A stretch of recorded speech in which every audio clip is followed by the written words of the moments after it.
I feel like there's no reason that you should ever feel that way. Ever. I just don't, like, I haven't even thought of a situation where that's a good thing.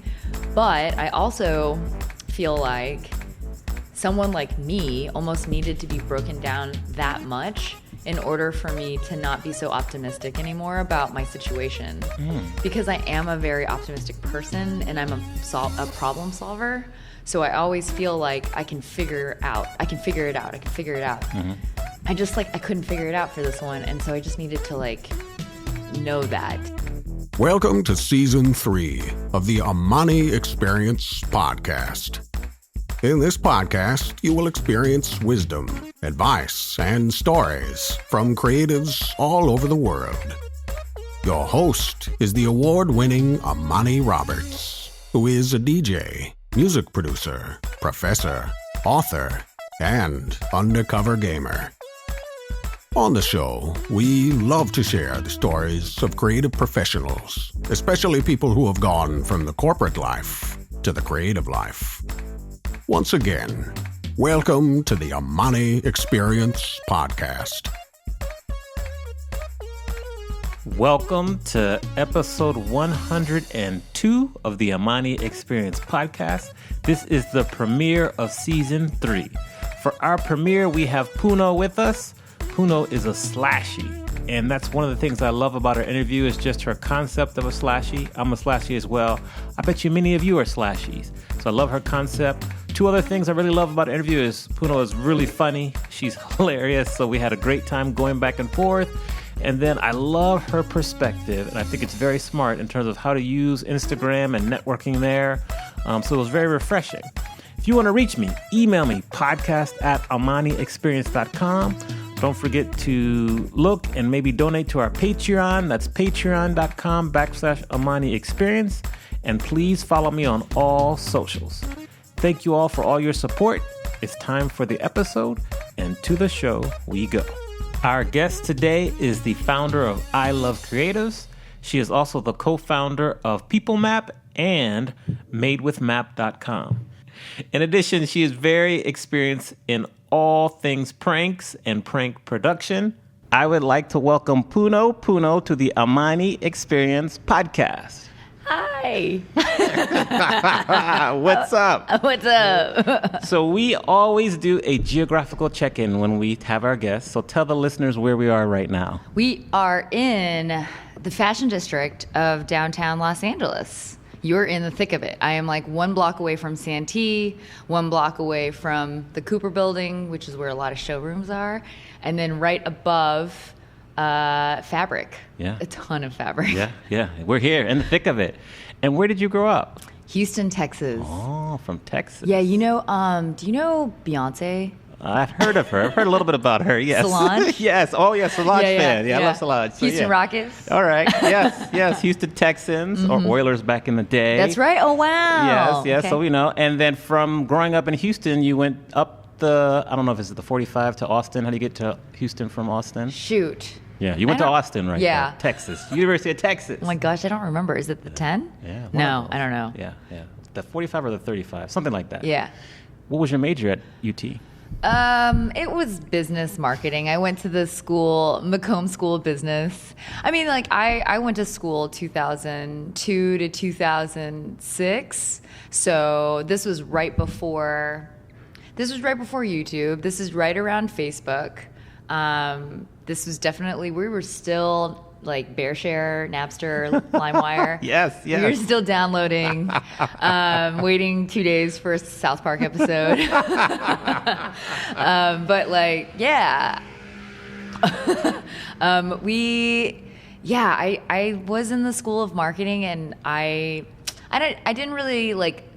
didn't feel like this was really interesting for me because it was kind of more corporate marketing. And so I was just more interested in the internet, but I didn't know how I was interested in it. Right. Yeah, I was a little lost. And you were there when Vince Young and you all won the national championship, correct? Yeah, but I'm not much of a football person, so. Fair enough, but you were there. I was like, we won. Cool. And then after you graduated, what happened then? Okay, so I had like my last 6 months of college, I was like, okay, I don't want to go to Microsoft or Dell or Deloitte, which is kind of like with the companies that are set up for you. And so then I created this app called smashtheworld.net. I just designed it, but like I hired I didn't even hire because they didn't pay them. But I found some IBM programmers that helped me make it, and then wasn't really getting traction with it. But I started meeting a ton of creative directors in advertising. And so I got offered a job at that time because they had just started Interactive. That's what they were calling it. And they needed more creative people to do that. So I got really lucky because, I mean, I guess I got lucky, but like I did the work too. Yeah. It was just the right time. So I got a job, and so I went to Dallas and worked at Tribal DBD. And then that's where I like learned Photoshop. I learned Photoshop creating Pepsi email newsletters and banners. Okay. And microsites. Yeah. Okay. So from Dallas, then what happened after that? How'd you find your way out to Los Angeles? Well, my husband, which you met, he was already out here. And I knew that I wanted to come eventually, so I just asked for a transfer. Nice. And then they just said, cool. All right. So I've lived in two of the cities you've lived in. I lived in Dallas and I lived in LA. Yeah. How do you compare living in Houston, Dallas, and LA? Well, okay, so Houston, I don't feel like I got to live in Houston because I was in the suburbs. Oh, okay. And like if you don't have money or a car to like go into Houston proper, then yeah. I think Houston got cooler too as I left. And then Dallas, I lived in Deep Ellum. Oh, good area. Yeah. That makes sense then since you live here. Now I that know. makes sense. I Okay. do love a loft. Yes. I mean, it was way cheaper back then too. It was like $700 for like a 1,500 square foot. I mean, plus or no, 700 square foot. no loft. state income tax in Texas either. Yeah. Like, Yeah. But we digress. Keep going. Yeah. And then LA, I feel like it's just so much diversity and like so much energy of people just wanting to do something. Like people come here because they have a dream kind of thing. And I think that that's somewhat true. It's not all Hollywood now, but there's like a vibe. And I think like, you know, it is tough when you first come here if you don't have like a place to start because there's sprawl and there's 10 million people here. So plus, but yeah, I think once you tap into the right community, then you're off, you know? Yeah. So it's pretty cool. Definitely. Once you arrived here, when did you make the decision to kind of go and start just working for yourself and doing like the freelance thing? And then you also started several companies. Like, how did you come up with the courage to make that decision? It was out of necessity because like I used to work so I was in advertising, got laid off 2008, but also advertising. And then started working at Activision on Call of Duty as a UX director. And that's when I got really burnt out. And I was like emotionally burnt out. I was mentally burnt out, and then physically because we were working nonstop. And so I didn't ever want to do that again. And I was really sad.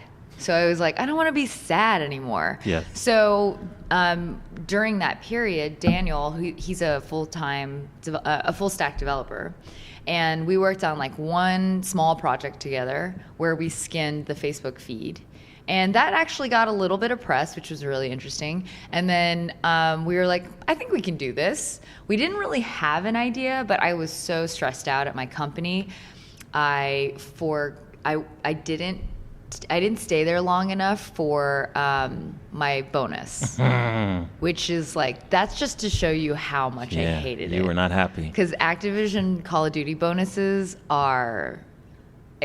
they're spectacular. And I didn't stay. Wow. So I kind of like, I always wondered if I should have just stayed, but life happens as it does. Whatever. I just couldn't take it anymore. Okay. Yeah. So then, so that's when we decided to do our own thing. And it was really just like, I think I became more self-aware, and I became more like mindful of like how freelance could be. because you can resent freelance as well. Freelance can snowball too. So I was like, and I had done a little bit of freelance before, so I know, like, you know, your clients could be awful and you might just take it because you want the money, and then you're in the same situation. So there was just a lot of like mental stuff that I had to really work on almost every day. Like every day I was asking myself questions like, hey Puno, checking in here. Are you happy? Like, are you cool? And then, okay, you're not. All right, what can we do? What are the solutions? What can we take off your plate? Like every day I had to do that to myself. And then I trained myself to like call the bullshit on it, or whenever that happens, or like just like not just change things, as opposed to just sitting there and just waiting for things to change, which is what happened when I was at Activision. Right. I'm trying to think, like you said, well, first of all, you were talking about freelance life and how it can snowball. If you were going to give other freelancers who maybe are just getting into it advice based on what you know now for the freelance life, what kind of advice or tips would you give them? Okay, number one, track your time. Yes, which you have a great tool for, by the way. Wait, which one? The one that's on the Square. Well, not that tool. There was one tool you have on Harvest. I think so. Yeah, you mentioned that one. I love Harvest. There's time. There's so many. Just play with all of them. Play with the ones that you like, because I feel like even if, and we'll talk about hourly too, but I feel like you need to know how much time you're spending on something. And as you get better, you will get faster. So you have to track your time all the time. And then then you'll really value it and you'll respect it, and you won't take advantage of your own time. Because I think that's what happens with freelancers is they'll quote like 5 hours to their client. They end up spending 10 hours. All right, that's fine. Like totally fine. You learned from it. But now you know it was exactly 10, not just this feeling. So I feel like it's a lot of replace feelings with facts kind of thing. And then the other one would be you have control of designing how you want to freelance. And I didn't know like if that was really the case, because it's kind of like, okay, I want to get into freelance. Like you're trying to put yourself into this world, but really like you have to bring everything to you. But that also means if you don't, like, for example, I didn't like advertising freelance because I had to drive to the agency and I had to like stay there even though they weren't ready for me because the creative director was waiting for something. So you just literally have to stay there. So I was like, little things like that, you start recognizing, oh, I don't like that. And you're allowed to not like that as long as you think of a next solution. And so I just kept taking those things, and like I ended up actually just doing Squarespace website freelancing. Yes. Which is how we met. That's how we met. Yeah. Yes. So we met at ASCAP about a month ago now. You gave an excellent breakout on Squarespace, and so well done. I also first heard you on Julie Solomon's podcast. Oh my God, that's right. Yeah, so back in the day, which was great. Like that's a really, really dope podcast for anyone. I'll put a link to it in the show notes. If you're going to describe and summarize yourself where you are right now in 30 seconds or less, how would you summarize yourself? Like physically or both? Yeah, both. Oh, physically, I'm in my loft. Yes. There's a lot of plants. Yes, there are beautiful plants. In velvet. There you go. Okay, in life, I'm scaling. I'm learning how to scale, but not lose myself. Good. Great answer. And then kind of the partner to that question is that what's important in your opinion for creative professionals such as yourself, myself, to succeed in today's business environment? How to succeed. I guess like it's going back into what you, like be flexible about what you think success is. Because like in the beginning, I realized it was a lot of ego for me. I think like working for Activision Call of Duty was like a big name. And then even like as a startup, thinking about an acquisition just sounded cool. But if you really break down how that affects your life from the day to day, it's it's not the same story. So I think that's like the thing, is just really not just saying I want X, but like really like getting down to the, what does that mean if you like X? How does your day change? Because Right. it can totally change for a thing that you didn't want. Definitely. You have a term that I like, and I want you to explain what it means to people. You call some people slashies. Yeah. So what does that mean? Okay, so I have this website called I Love Creatives, and on it we have creative profiles, and people put their titles on there. And I, like, at first, I had to make that title field bigger. Right. Because everybody just kept putting branding, photography, whatever, and I was just like, oh my God, these slashies. And I realized though that our site attracts slashies. Like, I think that there is a lot of people, and I feel like it's because of the internet, I feel like it's because of Instagram, it's because of people sharing ways to think of like non-traditional jobs, that a lot of people are just trying new things. And so that's why they're kind of identifying themselves with multiple buckets versus just, I work at X or whatever. Right. Yeah. Slashy. Love the term. The old You school... are totally a slashy. Thank you. I take pride in it. The old school way of thinking, in my opinion, is that you can only do one thing because you can only be good at one thing. I disagree. How do you feel about that school of thought? It's tough to think that way now. It's especially when there's so many tools and resources and education available.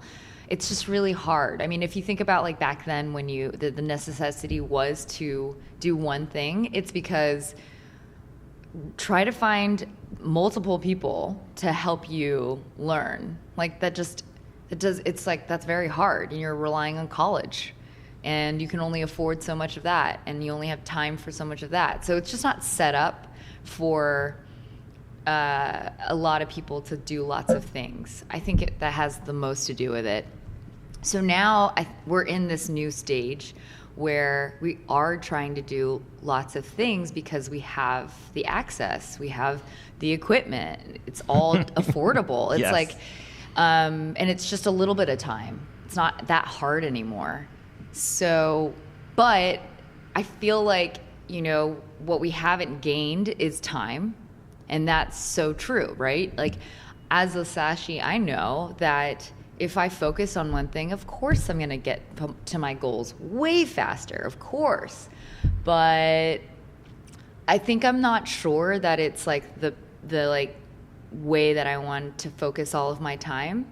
I feel like I'm still in like a Slashie limbo. Okay. And I think that everybody's going to go through that. I think it's a wave. It's like, okay, I'm going to like just do a lot of stuff, and then maybe I'm going to really focus my time on this thing. And then I'm going to, I'm going to do it all. Like, it's because how else are you going to evolve, True. if you don't like spread your wings a little bit and then like narrow down and just be like, I'm going to go for that worm. Yes. Excellent. You've had many different positions. You started many companies, achieved many awards. When would you say was the turning point to your career when you realized, this is what I'm kind of here to do, and I'm going to jump all in? It was when I would get DMs or emails or comments on my like YouTube channel. Those are the things where people will take their time to write like an entire paragraph about how you've helped them. That's crazy. That's good, though. Crazy, but good. Yeah. But like that, I didn't realize how fulfilling that would be. Interesting. And then why do you love what you do?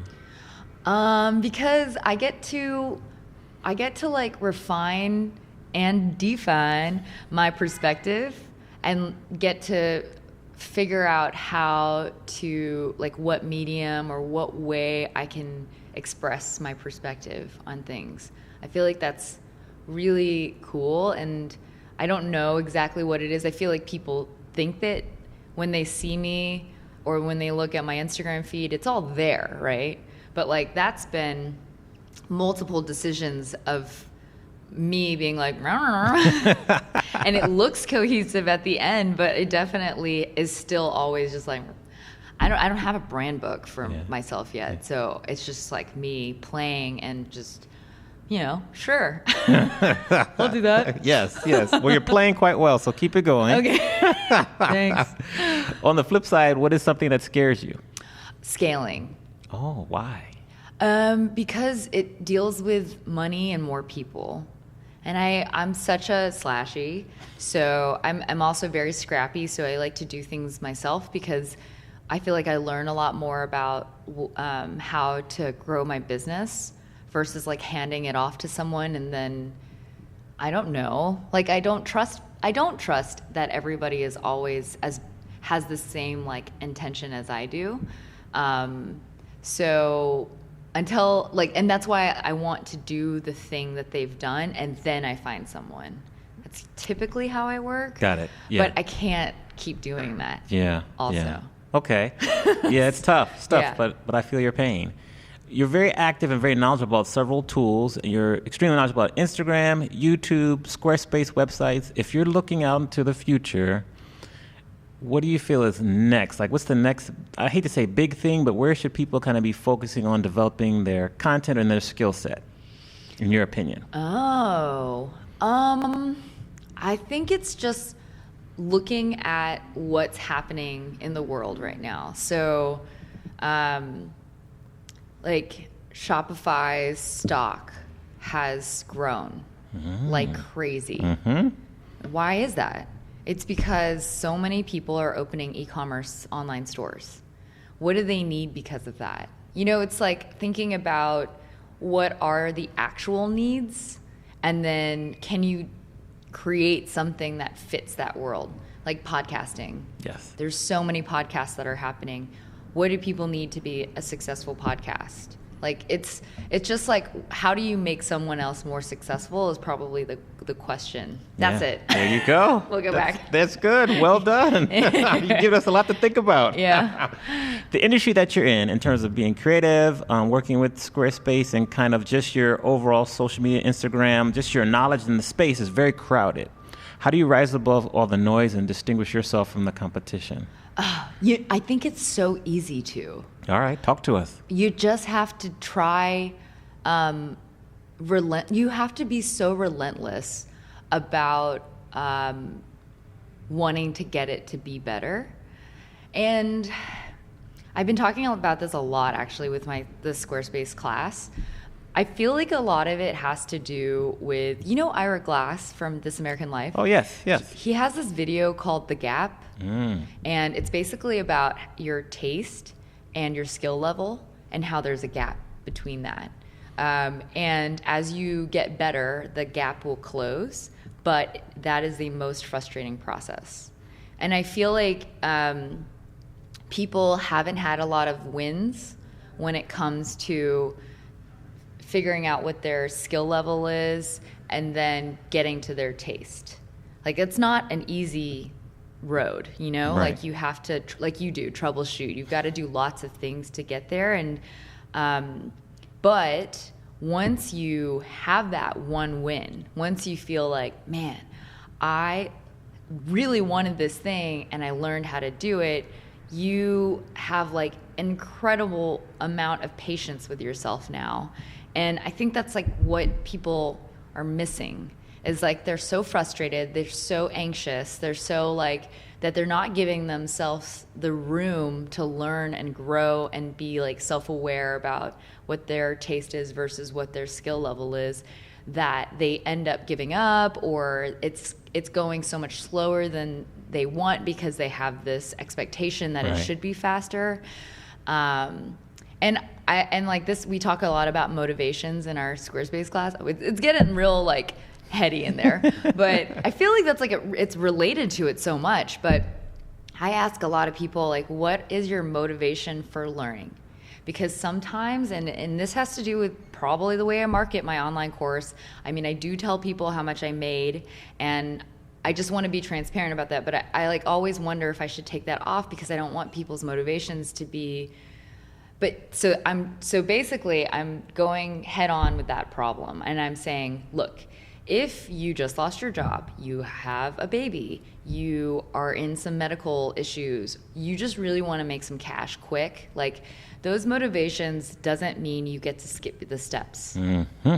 It's like that motivation is to be used to make you more motivated to finish all the steps faster, but it doesn't mean you get to skip them.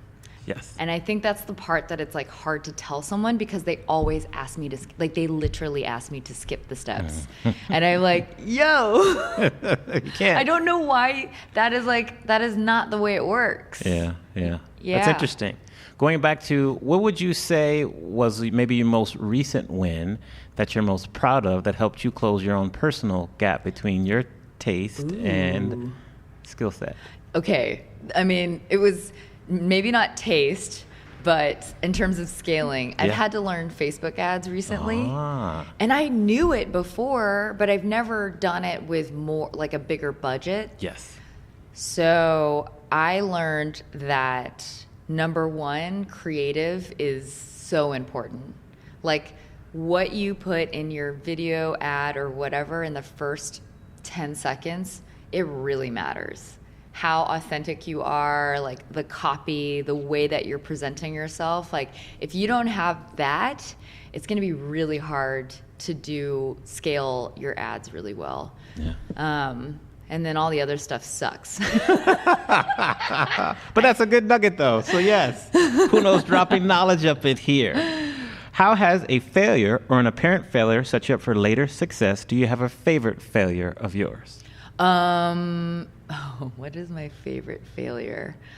I think that one of the first ones was not really like I don't know if it's a failure, but it's really just like not embracing that I have the personality to, I guess, like to be the face of my business. But the problem was, and the reason why I'm like kind of wishy-washy on it, because it's like the business that I first created wasn't set up for that. So it was almost as if I kind of needed to like have that business idea first that could most utilize it, because of the travel app, it just didn't make any sense. But the only way I could have done that, though, is if I had not done it, because I needed all those experiences to share. Yes. So I don't know, man. Okay, maybe that was not a good failure. But if you're being authentic, that's cool. Go ahead. I tried to DJ. Okay. Failed. Okay, that's tough. People think it's easy. It's not easy. Okay, what happened? Okay, so I went to Scratch Academy. Yes. DJ Hoppa. Yes. And I went to Scratch. I graduated from Scratch twice. Oh my God. That's where I met VFresh. Oh. So wait, was he teaching or Yes, he was an instructor there. See, okay, the reason why I failed is because I didn't take the digital DJing. I took the albums. Yeah, that's the way you should learn. That's the proper way to learn. I hated going to Amoeba. Okay. And like I was like, how do you pick the music by cover? I think there's an opportunity for us to revisit this, because it still seems like you have the desire to learn. You just had a bad experience. So I think maybe we'll talk offline. I can help you kind of get through that one there. I would love to DJ. Yes, we can teach you, and between VFresh and myself, we can hook you up. Oh my God. Yes, we got you. Teach me. I want to add that to my Slash. Okay, add that to your Slash. That'd be cool. Yeah. Awesome. What would your DJ name be? Puno. Okay. We'll stay with that creative part then. Okay. Straightforward. Yes, we're not messing around here. DJ Puno. Well, there you go. I like it. If you DJ, and as you make more speeches at conferences, and you get recognized in lots of interviews, you do acquire more critics, or haters as we call them.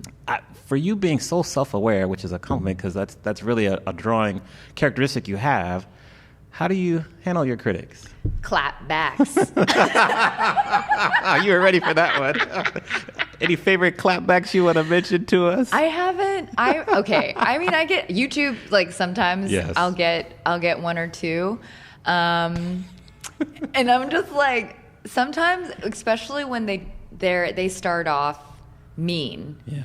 And I'm like, I'd call them out on, like, that was rude the way you said that. Or I'll say, like, that hurt my feelings the way you said that.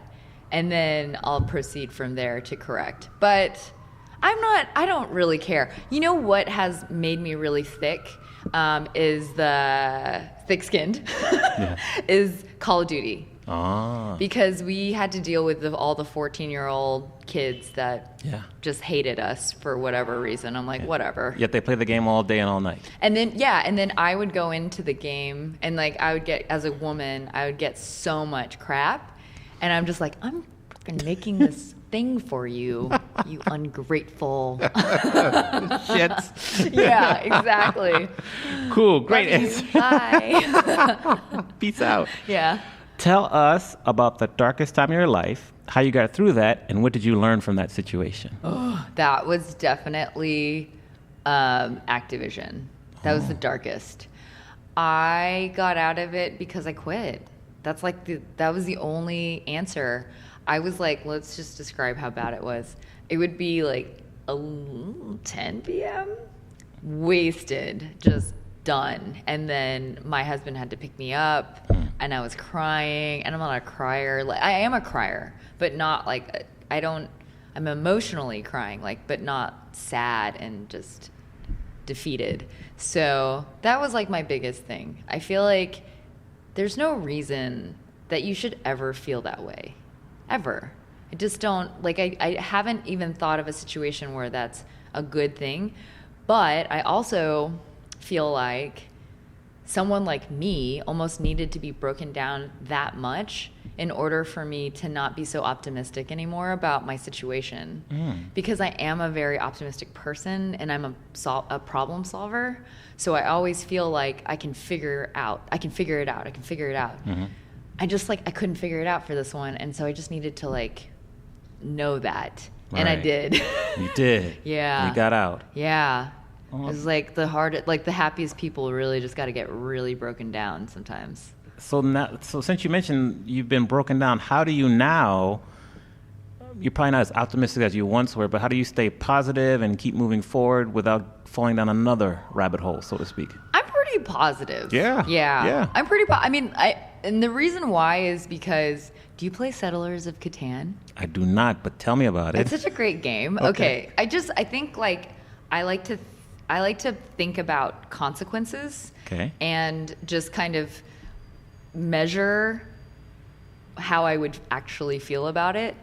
It's also because when I was a kid, I got in a lot of trouble and I always got caught. And so I finally just stopped lying about things and stopped getting into trouble because I was like, this is so, the consequences are really bad. And I really don't want to do that anymore. Yes. Yeah. All right. Who was the most influential person for you growing up? Oh, wow. I think my aunt, Tita Pia. I have a lot of really good adult influences, I feel like.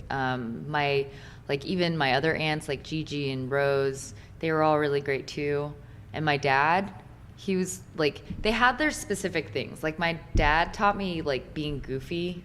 My mom taught me how to be social. And Pia was a freelance graphic designer. Oh, nice. She actually gave me some of my first gigs when I was in college. And oh my gosh, I need to pull those out because I want people to know how bad I was. Yes.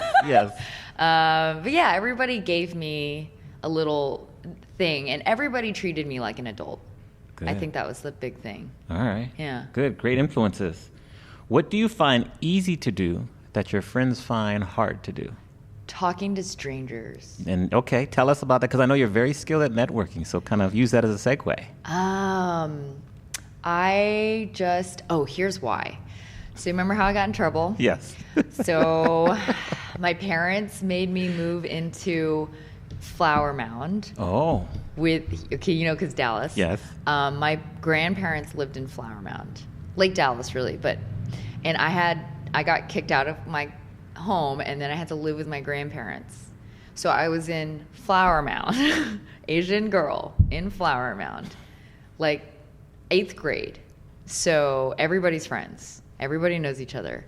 And I had to I remember it was the period before lunch and I was I am not going to sit by myself at lunch. There's no way. That's the worst consequence for me.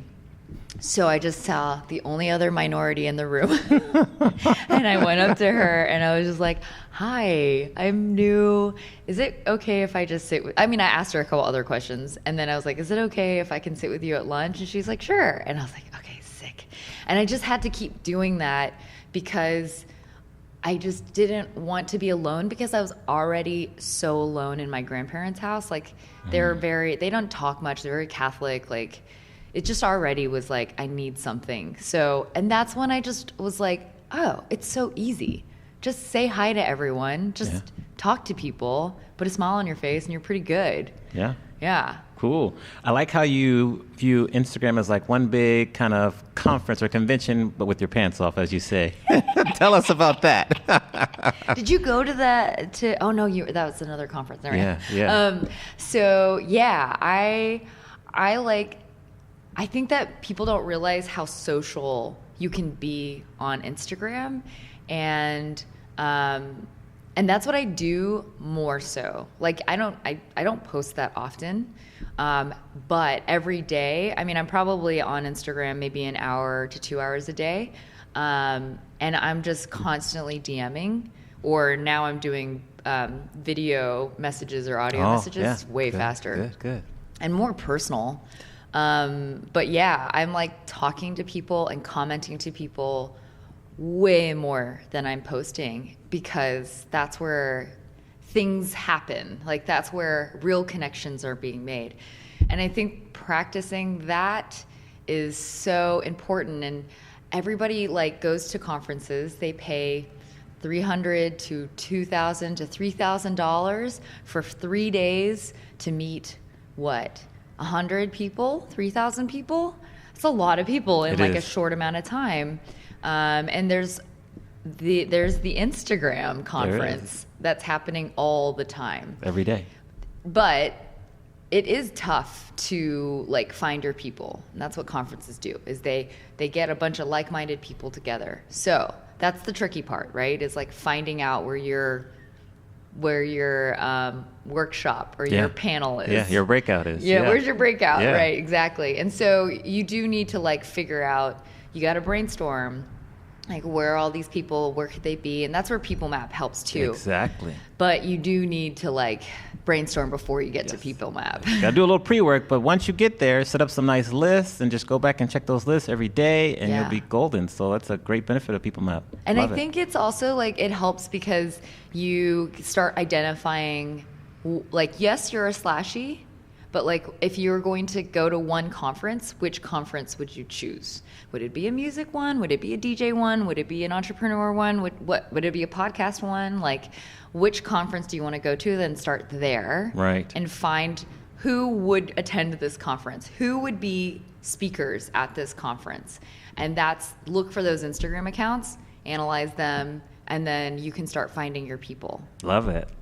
I love your perspective on Instagram where you don't focus as much on like followers and how many likes you get. You're more on the networking part, and I think that's amazing.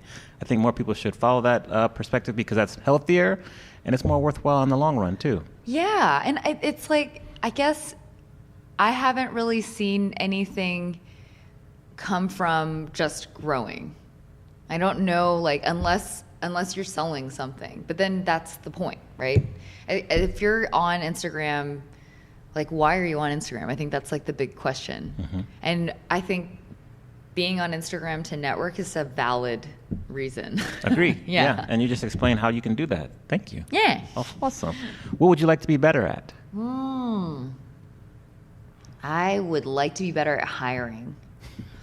Very, very transparent. Tell us why. That's cool. Yes. I didn't expect that answer, but go on. I love it. What did you think? I don't know. People are like, I want to learn how to play chess, or I want to learn, how to dance or write a song. But you're like, I want to be better at hiring. I want to be better at hiring.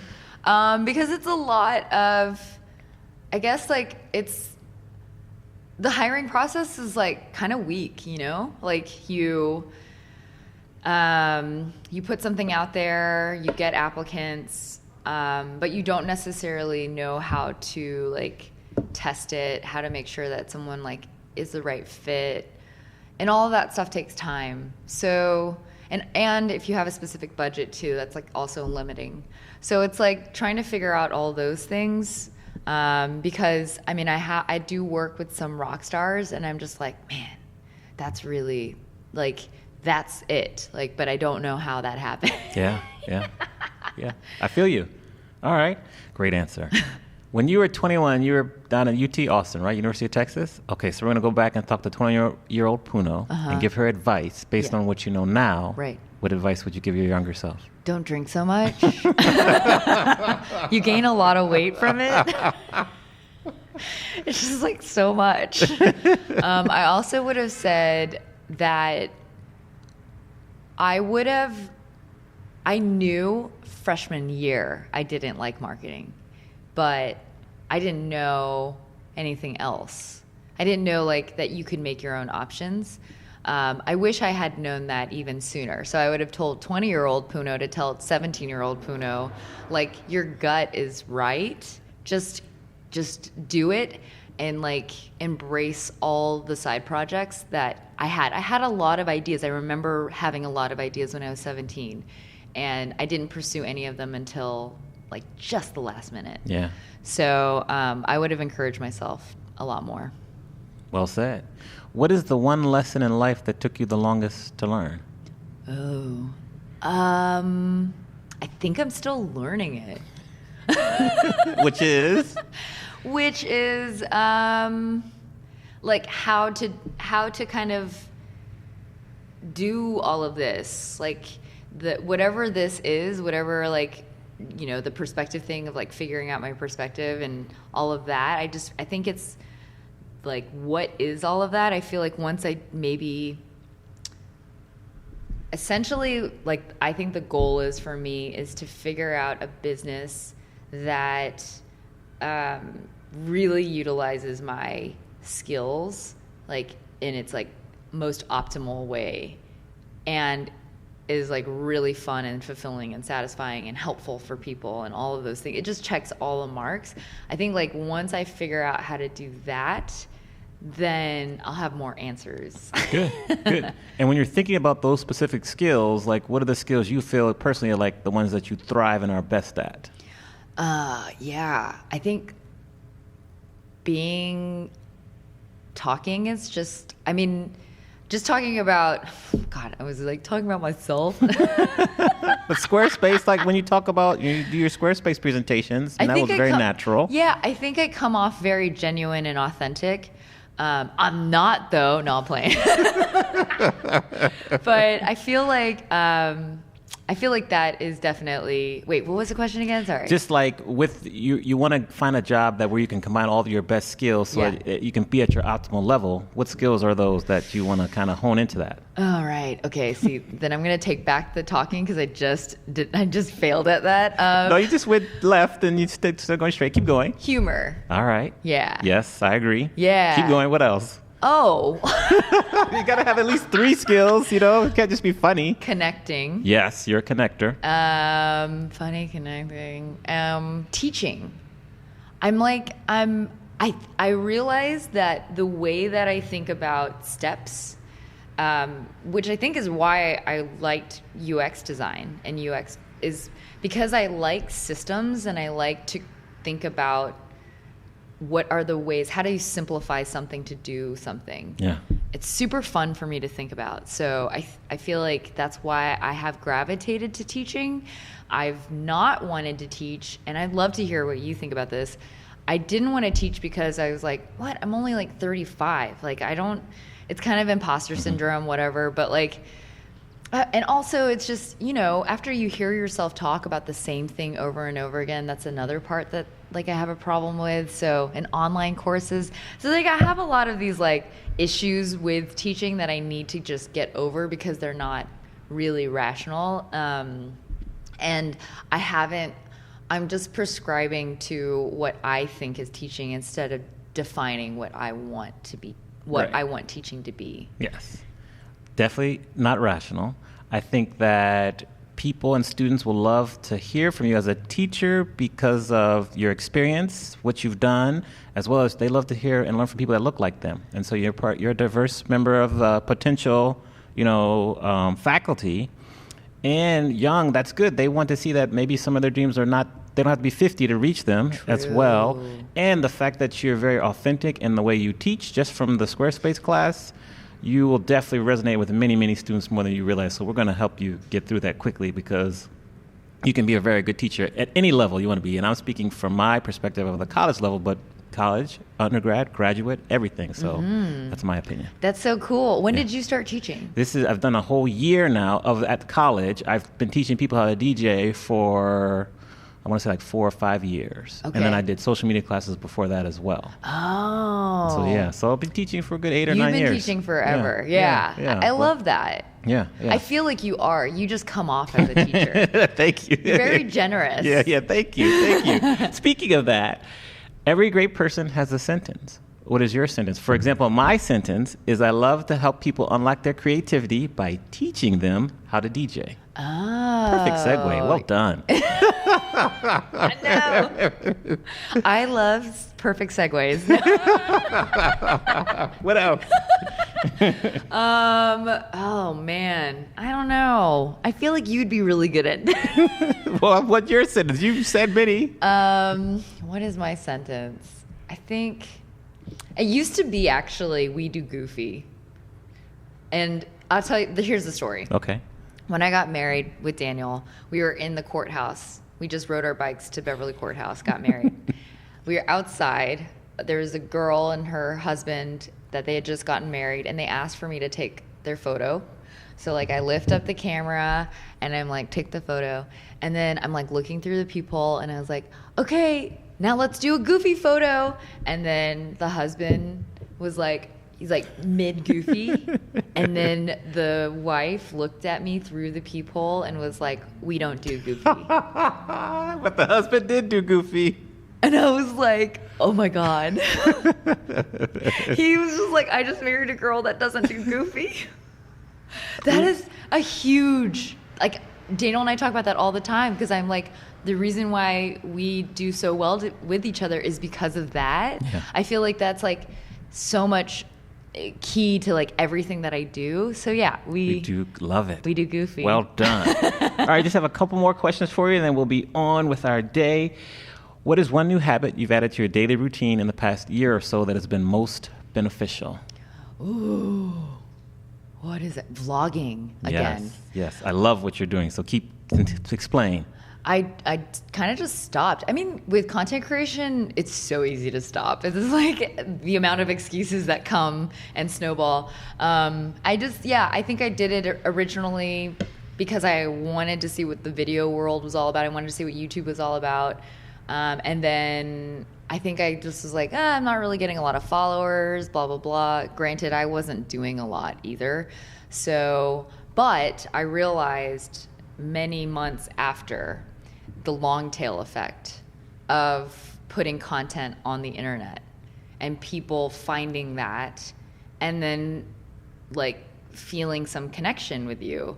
And I was like, damn it. And it's been the thing that it's just a lot of stuff that's very unexpected. Like maybe someone saw it and they thought that I would be good for on camera for something. Yeah. Or that was how like one of my interns found me. Or it's just like a lot of things that are not necessarily subscribers. So agree. It's like one of those things that I'm always I'm kind of always fighting, and I don't know when it's going to stop again or if it will. I mean, I feel like it will, but I don't know. It has been fruitful. So that's why I started again. We'll keep going. We're going to follow you. I agree with the long tail. Same thing with podcasting. Long tail for sure. Yeah. So it's definitely just keep putting the content out there. I know people are always like hating on the algorithm, but like it works for you. Just got to ignore the haters, and just stay in our lanes, because for sure.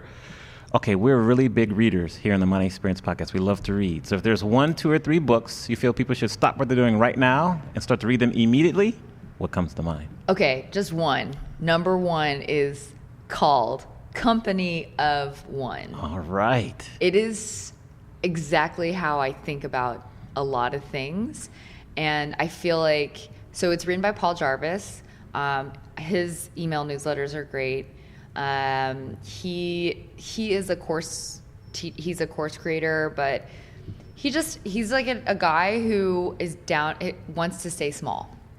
And so it's all about staying small, but I feel like a big company can still read this book because most solutions are throw money at it or throw people at it. Yeah. But that's not always the answer. Mm-hmm. And I think that's why it resonated with me, because you can flex that muscle more. I love it. We love to flex that muscle. Awesome.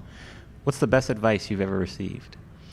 Oh, I don't remember who this was from. Gosh, I don't even remember who it was from. But I remember someone told me that it's not as good as you think it is, and it's not as bad as you're making it. Love it. Yes. Well said. Well said. Okay. Are you a sports fan at all? Nothing? I mean, I like to play sports. What sports do you like to play? Squash. Squash. Okay, so, and it's a squash court or squash arena? Squash court. Mm-hmm. So you had a big squash match. They're announcing Puno's coming to the squash court. What song is playing? Ooh. Either Darude Sandstorm. Okay, or you just want to leave it that way. Wouldn't that be pretty epic?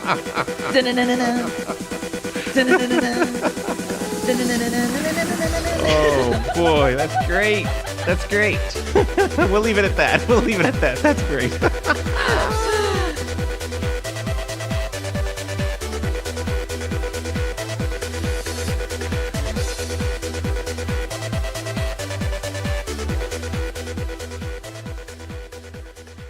I've seen you write and mention a rainbow list. What is a rainbow list? Oh, yeah. Okay, so that was my first vlog. And we just kind of like made it up. So the Hannah, who edits my videos, she was kind of going through this, not where she wasn't sure where she's going and felt like she was all over the place, which is natural for Slashies. Yes. And so what we did was we wrote down every project that she worked on the year before, listed it all out, and then put symbols like a star or smiley face for different types of things. So one of them was put a smiley face for every project that you enjoyed doing, and put a frowny face for anything you wish you just don't want to ever do again. And that was good because it showed, oh, you were only frowny face about like 2 or 3 things, but everything else is pretty good. And then the other one was, which projects did you do for free? And so you put like free. And then which projects led to other things? And so then you put like lines to things like that. And then that gives you a better picture of like your output and what happens when you do that. And so once you see all of that, then it's like, okay, if there were 3 things on here, I think it was 3, that you would love to keep doing and like grow on, put little rainbows on that. And so like last year she did this photo shoot with this guy, but it was, I think he was gay. I don't know. I actually don't know, but he was wearing a dress. But it was just beautiful. And so she wanted to do more things like that and tell his story. And I was like, sweet, put a rainbow on it. Yeah. And then it was just like, that was kind of her direction for the next year. Okay. Fascinating. Thanks for sharing. That's cool. I want to try that. Maybe try that with my students. Yeah. Episode 1. Got it. Yes. We will link to that too. All right. So before I ask you the final question, tell everyone how they can find you online. Instagram, Puno Dos Tres, anything Puno Dos Tres. Yes. All that. And do you want to mention I Love Creatives and that as well? Yeah. I Love Creatives is, we have ads. That's ads created by creatives for creatives. Creative profiles, which I've found, or people have told me they're very therapeutic because we ask you a lot of deep questions. You do. Oh, yeah, you just did one. I just did one. Yeah, I love it. Yeah. Oh, sweet. Did one over the phone too. So yeah. With Sean? Yes, it was nice. Cool. Cool. Yeah. And then we have online courses, obviously. And we're actually coming up with a new video course. All right. Because people have been asking us how we edit our videos. And so we're teaching Premiere Pro, but the exercise is you learn how to make a karaoke video. Excellent. Well done. Oh, man, you're so creative. I love it. I love it. Okay. Thank you very much for being on the show. It's been a pleasure. You've got such great energy. I love your perspective on many, many things. You're very funny, and so I love it. So I'm glad to V Fresh introduced us. Thanks, V Fresh. Shout out to you, V Fresh, and I'm just glad to know you and connect and keep in touch because you got it going on. I'm a fan. Aw, thanks, Amani. For sure. And we let our guests take us home with any last-minute words of wisdom or advice. So I'll say thanks again and take us home. Take us home. Can meet. Start singing Can Meet. If you got a cat, put a beret on him. Oh, yes. I haven't seen your... I know she's not around. Wadib. Okay. My cat's famous. Yes. We'll link her Instagram account, too. Yes. I guess don't forget to play. Because that's the most important part is just to play. And like I like always try to make sure that I do that at least once a month if possible, like really just go play. And sometimes I'll just do it at night, like I'll get a little high and then just like let my mind go and just gotta play. Photo shoots, whatever. Yeah. Amen. Thank you. All right. Thank you for listening to the Amani Experience podcast. You can check out the show notes on amaniexperience.com/podcast. Please remember to leave us a review on the platform you are listening on and share this podcast with anyone who you feel would benefit from listening. See you soon for our next episode.